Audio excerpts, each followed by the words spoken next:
Hey, Nickie Brown here. No matter where you are and no matter what part of the world you're in, I hope that you are having an amazing day.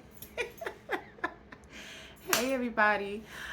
So I'm not going to be long, but I do have a few things to say.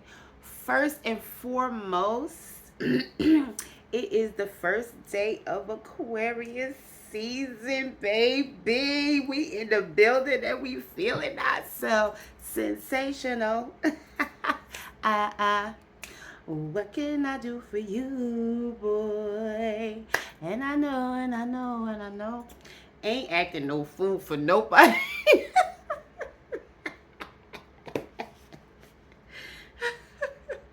So, one of the reasons I'm super excited about this year is because I'm turning 50.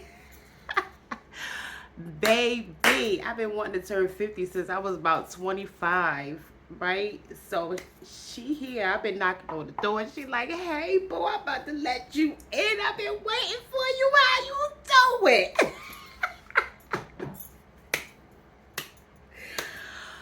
Oh my goodness. So, your perspective just changes. I feel like you don't start living until you're like 40, 50. 40, you still kind of, you getting there. But 50, baby, it's ready. It's time for the turn up, okay? Turn down for what? Anyway, like I said, it is Aquarius season and we usually get excited. I'm in a few Aquarius groups, but anyway, that's neither here nor there. A lot of people say they don't believe in astrology, but just because you don't believe in something does not make it any less true. And a lot of times I'll hear people say that, and if I pull out one of my books and they read a chapter about themselves, then they're like, oh, well, I guess there's some truth to it, or they'll deny certain things. And the things that they're denying clearly are traits that they have. And they just don't want to own up to them or be accountable and responsible. Now, of course, we have birth charts, right? So I have these two books. I think this was one of the first astrology books I ever bought. So it's by the same author. I believe I bought this one first. Somebody stole it, so I had to buy another copy. And then I think I got this one after. But I read this one. So as you can see, this was the book I replaced. So I never really read it. Like I read it the first time I bought it, right? And I simply replaced it. But for the most part, you can see that this one, clearly, I've been reading it, right? So I like the way that this book breaks down each sign, and I'll kind of go over that with you. Of course, I'm going to be biased, and I'm going to show you the Aquarius chapter. So it kind of breaks it down, letting you know what the dates are for the birthdays. Now, this one is saying January 21st, right? But anywhere between January 18th and like January 23rd or 24th, any sign, doesn't matter the sign. Anybody who's born between like the 18th and the 23rd or 24th of the month can potentially be considered to be on the cusp of the two signs. So, that means whatever your personality is more like, that's probably what you. I'll give you an example. My son is May 21st, and he's a Gemini on the cusp of Taurus. Definitely a more Gemini, but Geminis are stubborn, and so are Tauruses. So because he has those Taurus energies in him, he's even more stubborn than a typical Gemini would be. And then he has his moments where, you know, he wants that stability, and then he has those moments where he's flighty because he's the Gemini. He goes back and forth. One minute he's Dr. Jekyll, and the next minute he's Mr. Hyde. But then, you know, he can be sweet you know, if he were to meet you, he would be the sweetest person. But then, you know, you always hurt the ones you love, and you get smart with them, and you know, yelling and all of the different things. So that's why I did Dr. Jekyll and Mr. Hyde, because as sweet as he can be, is, you know, he could also go in the opposite direction. But again, everybody has a birth chart, right? So being on the cusp is a I don't want to call it a special situation, but it adds another layer to astrology, right? And I'm not talking about reading your astrology, a little excerpt about your zodiac sign in the newspaper saying it's your horoscope. Horoscopes are for entertainment. This is Astrology is actually a science, right? It actually goes along with numerology, gematria. It's just that they took those esoteric things out and separated them to make it seem like they are separate, when in fact the science of it is really all one, which is called gematria. So it's made up of different um,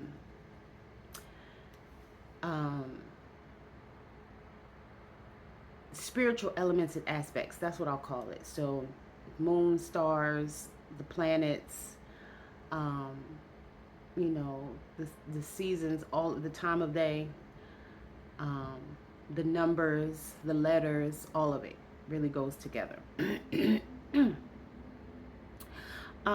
So it tells you what the element is. So that could be earth, water, air, or fire. Aquarius is air, although a lot of people think it's water because of the water bearer symbol. But we pour out knowledge, even though some people don't want to receive the knowledge, or some people get an attitude, you know, with us when we share the knowledge. But that's just who we naturally are. So when we share knowledge with people, we're just being ourselves. The planet that rules Aquarius is Uranus and Saturn. So there's some duality there as well. Like I said, the water bearer symbol is considered a fixed sign, meaning it's more stable, although it's an air sign, right? So, you know, there's certain grounding or things that Aquarians like to have. And if they don't have those things, they feel a little bit off. Like one of the things that helps us to ground ourselves is to have our me time. If we don't get our me time, we're cranky. And so, you know, for those people who always want to be up under their spouse and rubbing and hugging and touching, even if they're not being intimate, you know, physically intimate is what I mean. Because intimacy is the touching, right? But I mean like taking it a step further. I choose my words wisely because YouTube will, you know, take a video off, you know, so I just try not to say certain words. But hopefully if you're, you know, mature enough, you understand what I'm saying. Colors. The colors that Aquarius should wear are blues and violets. More specifically, electric blue. So that's like kind of like this blue on my card. Gemstones, sapphires. I love sapphires. I more specifically love yellow sapphires and opals. My son went to Australia and he bought me an opal. For whatever reason, I keep breaking the chain, but I still have the charm, and so I wear it, you know, on occasion. I don't like to wear my jewelry every day because sometimes I'm afraid I'm going to break it or lose it because of the type of jobs or things that I'm doing. So I typically reserve things like that for special occasions. But of course, I do have my my other like my copper bracelets. I made both of these bracelets, and of course I made this evil eye bracelet as well. So I wear other things, but again, the things that are really near and dear to me, I do my best to keep it that way. Best companions. This says Gemini and Libra, but I would also add to that Aries, Sagittarius, and possibly Leo. The thing about Leo is that Leo is our polar opposite, meaning that it's directly across from us on the birth chart, right? And um, fundamentally, our sensibilities are just a little different. Just the way that we see things are different. I'll give you an example. Leos love attention and they do or say just about anything to get that attention, even if they don't realize it, right? However, for an Aquarius, we don't like attention seeking. Although we live in a social media world where we unintentionally seek attention and validation, even if we don't realize that's what we're doing. But we don't like to boast. We don't like to brag. Whereas Leos love to boast and love to brag. And of course, that does not apply to every Leo because they had parents, right? And their parent may have been, say, an earth sign, say a Taurus, right? And, you know, Tauruses show up differently. So it's not just the traits that are associated with your zodiac sign. It's also learned behavior and experiences as well that shape our personalities. But there are just some fundamental traits that you really have to make a conscious effort to change because they're part of your personality, right? And then sometimes I know I met a Scorpio once, and she had like 10 siblings. And so again, she had a lot of balance. Her parents were still together and everything. They, same house. She grew up in the same house, same, what do you call it, neighborhood. Her parents still live there. Her parents are still together. You know what I'm saying?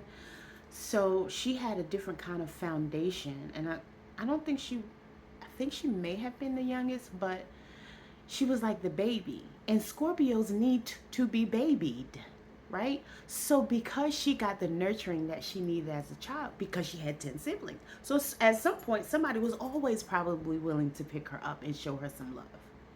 So for Scorpios, they need that. Whereas another zodiac sign like an Aquarius, I may not need that. Let me get down and play. Don't hold me. My granddaughter is a Scorpio, and she loves to hug. And her mom's like, oh, you're going to spoil her. And I'm like, no, when she's ready to get down, she will. But that's her child, and there's nothing that I can do except for be who I am, which is if she wants me to pick her up and hold her the whole time, that's what I'm going to do. Because that's what she wants.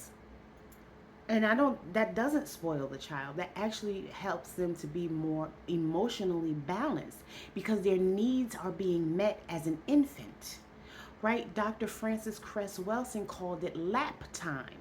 Most infants in today's day and time do not get enough lap time, meaning they do not get enough quality time with their parents. It's like pushing them away. Oh, I don't want you to be spoiled. Get down.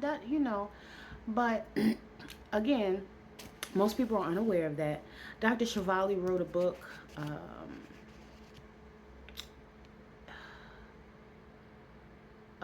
What is that book called? Hold on. I'm going to tell you right now.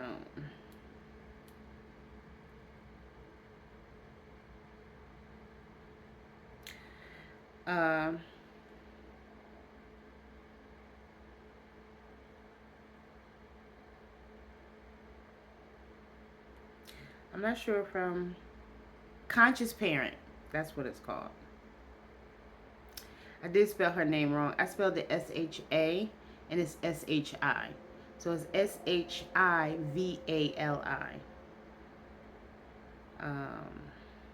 And it is available on Audible if you choose to listen to it.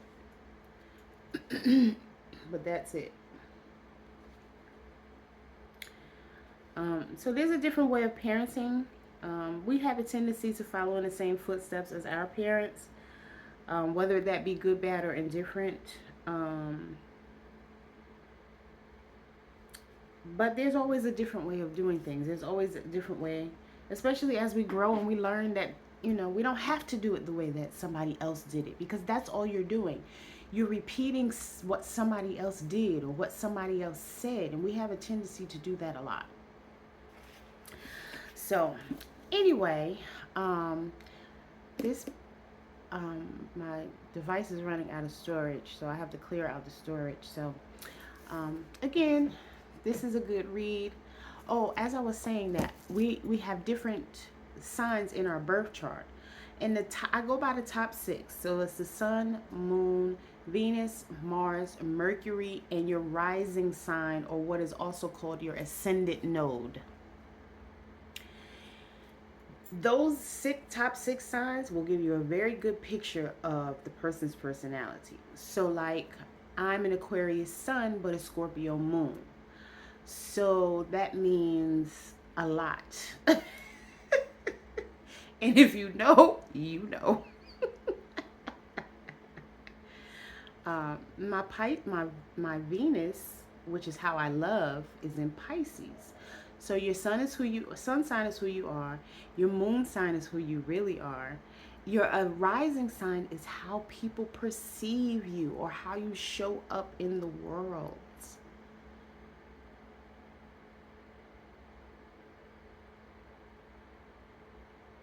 Right? And your Mars, your Mercury is how you work. No. Your Mercury is how you, I think it is how you work, and your Mercury is how you communicate. I always get them mixed up. Oh my goodness. But like,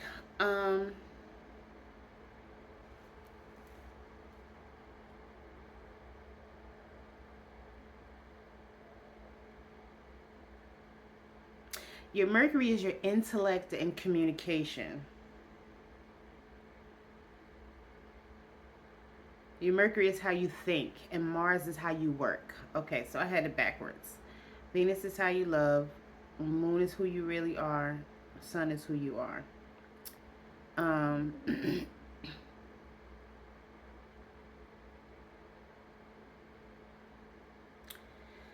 So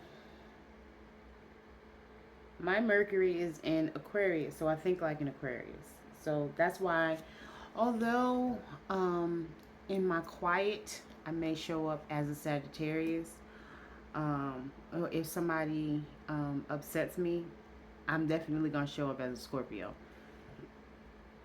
But our goal is to get to our North Node. Your South Node is low vibrating energy, and your North Node is high vibrating energy.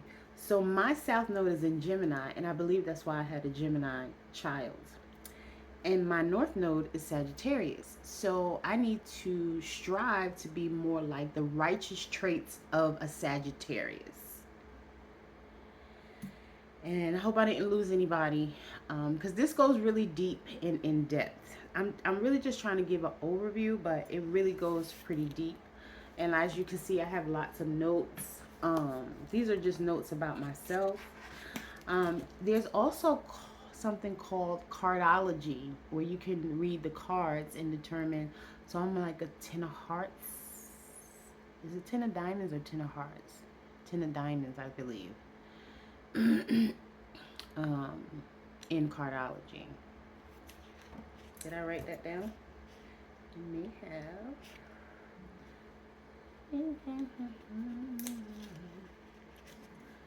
No, I don't think I put that in here, but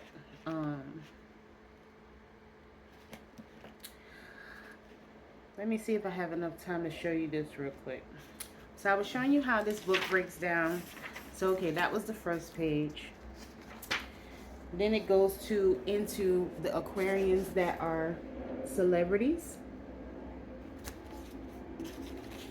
Then it goes into understanding the Aquarius. So each sign is broken down the same way. So insert your sign, right? Whatever your sign is going to go through the same overview. So that's about 1, 2, 3, 4, 5, 6, 7, 8, 9, 10, 12, about 12 pages. Then it goes into Aquarius as an air sign. Then it gives you this really good chart. So in the first column is your characteristics. The second column is the benefit of those characteristics. And then the third column is the drawback for those characteristics. So as I say all the time, everybody's different, and we're actually here to learn from one another, not to judge or criticize. And no matter how old you are, you can always learn something from someone younger. You can learn something new from an infant if you're 100 years old, if you're open to it. If you're not open to it, you're not going to learn because you just don't want to, and you're just being stubborn, and you just think you know it all, you know everything, or you're just smarter because you've lived longer. And it's not about being smarter, because nobody knows everything. So somebody can introduce something new to you, and in effect, you would then learn something new that maybe you never learned before, no matter how old you are. And just like a little note to tell you some things that you should do. And then it goes into the Aquarius woman. And then, of course, so within that chapter, it's like a general overview, and then it's how Aquarian women operate, love and family, career, financial, physical, and mental and spiritual. Then of course it goes to the man of your sign. Same thing, same outline, chapter, same title for each chapter. Then it talks about the Aquarius baby. So each sign is going to talk about the infant and how the babies operate, right? Because the personality shows up as soon as the child is born. And then it goes into the teenager, toddler to teenager. And then that's the chapter. So the chapters aren't very long. Like, that's the chapter for Aquarius. That's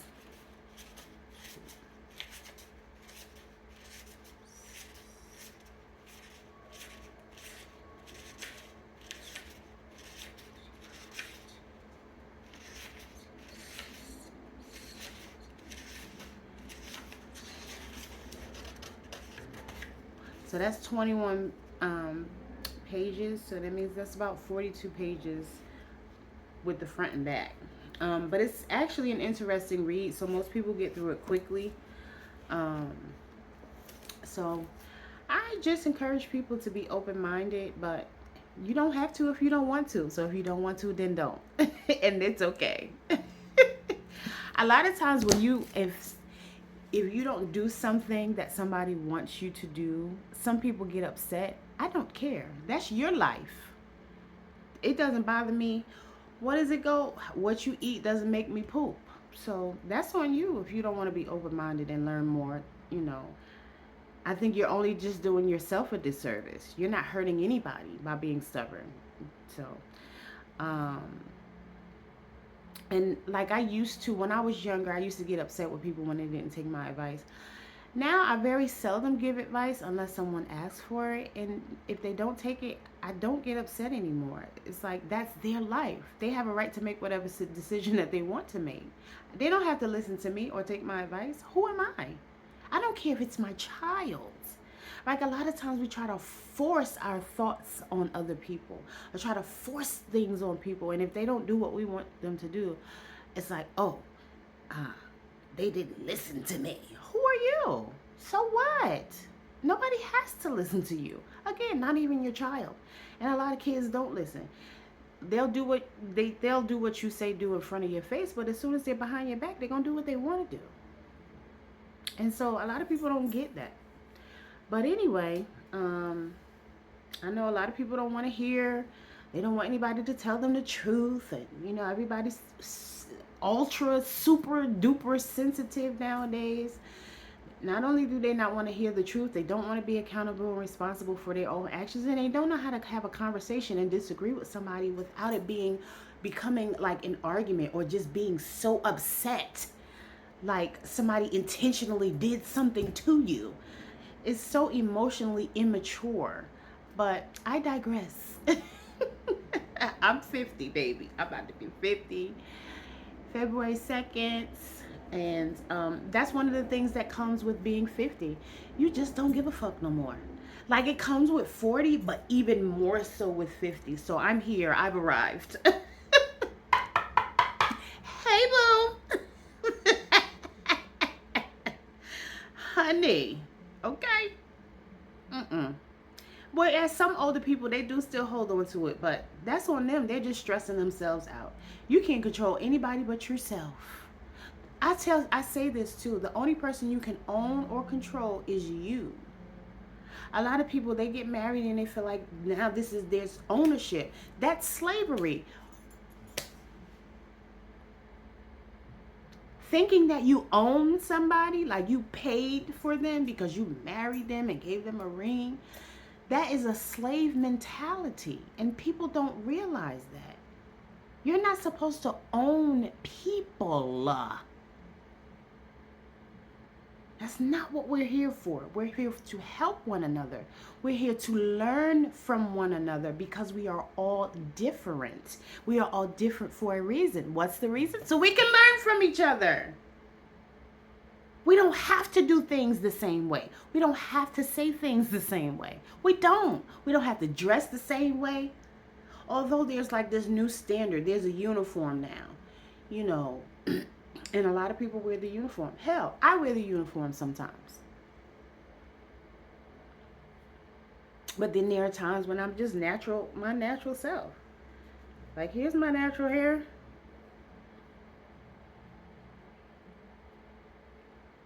And it is braided in the little silly braid, honey. And I keep it covered most of the time. I'm just letting it grow. I cut it in August, and I'm just letting it grow. But anyway, this video is not about hair today.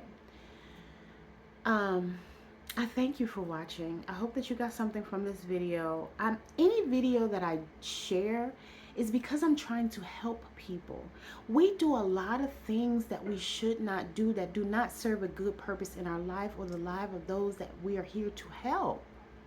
We've been brainwashed and conditioned, and they did a really good job, because a lot of times you'll say something to people and they have no clue, and they will argue you down when they don't even understand what's really going on. For example, if I say money is just a piece of paper, it says it on there.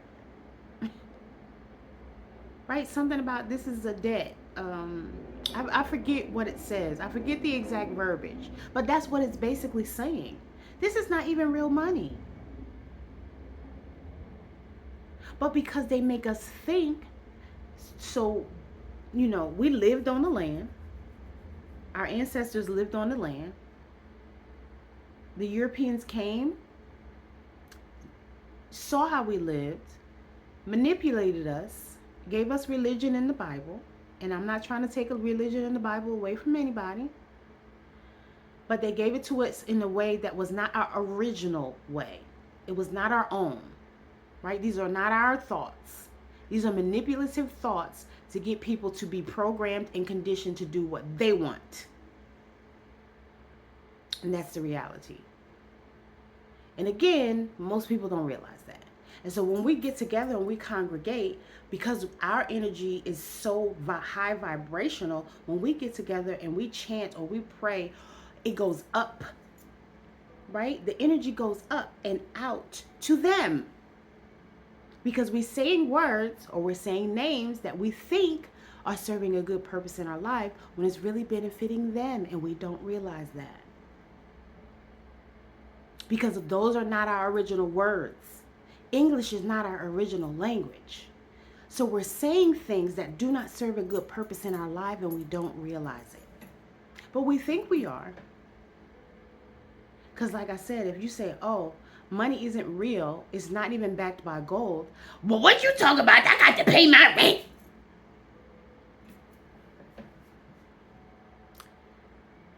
That doesn't make money any less fake. They came here, they took the land, and they made us pay for it. So now we have to pay for a place to stay. We have to pay for water. We have to pay for electricity.